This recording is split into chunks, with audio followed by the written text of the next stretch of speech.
Capítulo 2. El brazo de la justicia 2. El largo brazo de la ley. Si un rinoceronte entrara ahora en este restaurante, no se puede negar que tendría un gran poder aquí. Pero yo sería el primero en levantarme y hacerle consciente de que no tenía autoridad alguna. Chesterton G.K. La carne es un rinoceronte. La ley del pecado para los creyentes es como el rinoceronte de Chesterton. El único gobierno moral y autoritativo sobre los creyentes es el reino y reinado de Dios. El pecado que habita en el corazón es un usurpador del trono que, como el rinoceronte, a veces puede imponerse sobre nosotros. Incluso si nos levantamos y le decimos que no tiene autoridad, puede empujarnos por el restaurante. La ley del pecado nos empuja de la misma manera que otras leyes motivan nuestra obediencia, con promesas y amenazas. ¿Recuerda la ceremonia del pacto en Deuteronomio 27 y 28? La mitad de los vivos de Israel estaban en las laderas del monte Ebal y la otra mitad en el valle del monte Gerizim.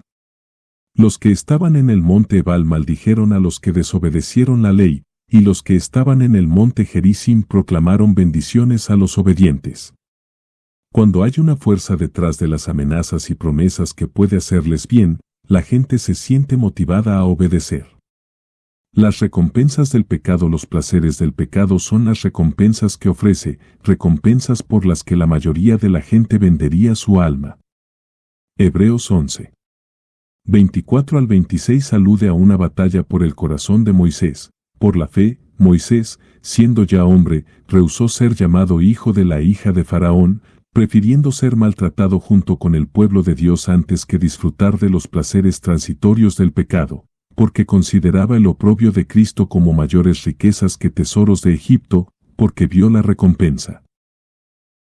La batalla fue entre la ley del pecado y la ley de la gracia. Las recompensas que el pecado ofreció a Moisés debieron ser grandes, honor entre los egipcios, riquezas más allá de todo lo que podía ver entre el pueblo de Israel, los deleites intelectuales de debatir con las mentes más elevadas de Egipto, los placeres sensuales de la buena comida, las mujeres y el entretenimiento. Puedes ver en tu propio corazón cuán apremiantes y esclavizantes son las recompensas del pecado. Moisés es uno de los pocos en quienes prevalecieron las recompensas de la gracia. Los castigos del pecado. Una cosa que Moisés enfrentó porque no se inclinaba a pecar fue una vida de malos tratos y oprobio, vs 25, 26. Estas son las amenazas de castigo por desobedecer la ley del pecado, que es obedecer a Dios. A quienes siguen a Cristo se les prometen toda clase de males, dificultades y peligros en este mundo, y al pecado le encanta exhibirlos ante los ojos de los creyentes. Además del sufrimiento del seguimiento de Cristo, están los sufrimientos de la cruz y la abnegación a los que los creyentes son llamados, y la difícil tarea de matar el pecado. El escritor de Hebreos habla de resistir el pecado hasta la sangre, Ed 12:4. La vida de un discípulo no es para los temerosos. La mayoría prefiere entregarse al pecado antes que optar por el doloroso trabajo de tomar su cruz y clavar su carne en ella. Superíndice 2. Un trabajo interior. Dante encontró a Bruto, Casio y Judas en lo más profundo del infierno. Superíndice 3. Los traidores, los que se ganan la confianza de sus amigos y luego los traicionan, son los más malvados de todos. El pecado que habita en nosotros es nuestro Judas.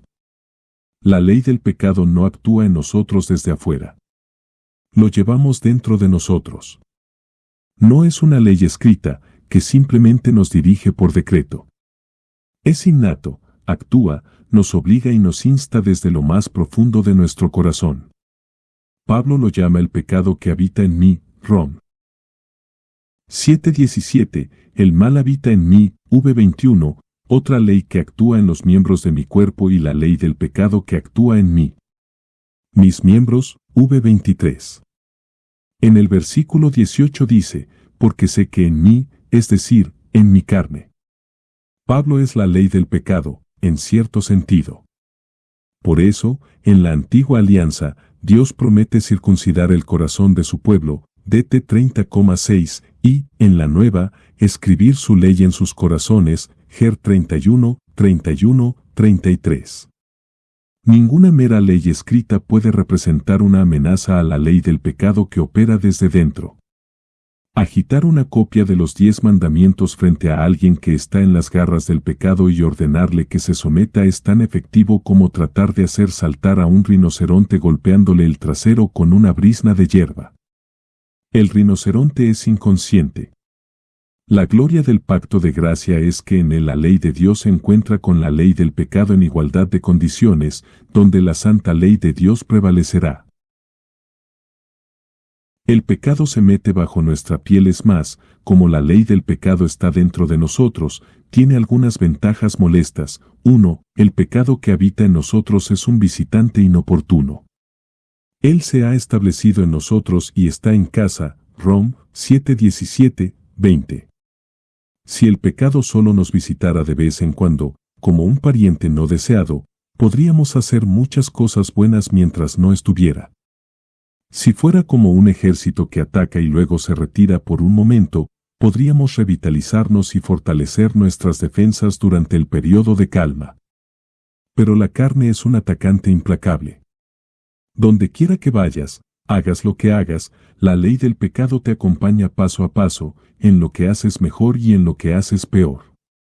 ¿Con qué frecuencia piensas en el hecho de que llevas dentro de ti un compañero mortal? 2. El pecado que habita en nosotros no guarda el sábado. Justo cuando Paul estaba listo para hacer algo cosa santa y hermosa, el pecado estaba a su lado. V21. El pecado no es solo un huésped permanente, es un miserable entrometido. Siempre está metiendo la nariz, mirando por encima del hombro, susurrándote al oído. ¿Quieres orar? ¿Escuchar un sermón? ¿Meditar en la palabra? ¿Hacer una donación generosa al reino? ¿Animar a un hermano? ¿Resistir la tentación? Esta pestilencia odiosa y perversa está frente a ti con miles de distracciones y sorpresas, asegurándote de que no puedas lograr el bien que te propones. V18, Gal 5,17. Y eso nos desespera. 3. El pecado hace su trabajo sucio con la mayor facilidad. Puesto que trabaja desde dentro, nos saluda. Eb 12:1. No necesita ayuda externa, aunque el diablo y el mundo siempre están dispuestos a echarle una mano. No hay ningún deber espiritual, nada bueno que puedas emprender sin sentir el aliento de la resistencia del pecado en tu rostro. ¿Te ordena Dios que creas que Él es bueno y sabio cuando pierdes un amigo? El pecado dentro de nosotros siembra sigilosamente duda y desconfianza. ¿Dios te dice que ayudes a un prójimo necesitado? Hay pecado con apatía y mezquindad al alcance de la mano. ¿Dios quiere que desees la venida de Cristo? Aquí está el pecado, ondeando ante sus ojos. Miro las baratijas de este mundo. ¿Estás luchando contra el rinoceronte? Si lees este capítulo y ves un cuerno áspero descendiendo sobre tu alma, tu carne resoplando y sus garras listas para atacar, hay esperanza. Cuanto más descubras el poder del pecado interior, menos sufrirás sus efectos. Porque cuanto mejor conozcas a este rinoceronte, más lo odiarás, y en la medida en que lo odies, y nada más, ganarás favor contra él. Pero si no estás esquivando el cuerno del rinoceronte día y noche en una lucha contra el pecado, es posible que hayas hecho las paces con el rinoceronte. Estás voluntaria y gozosamente bajo el poder y la dirección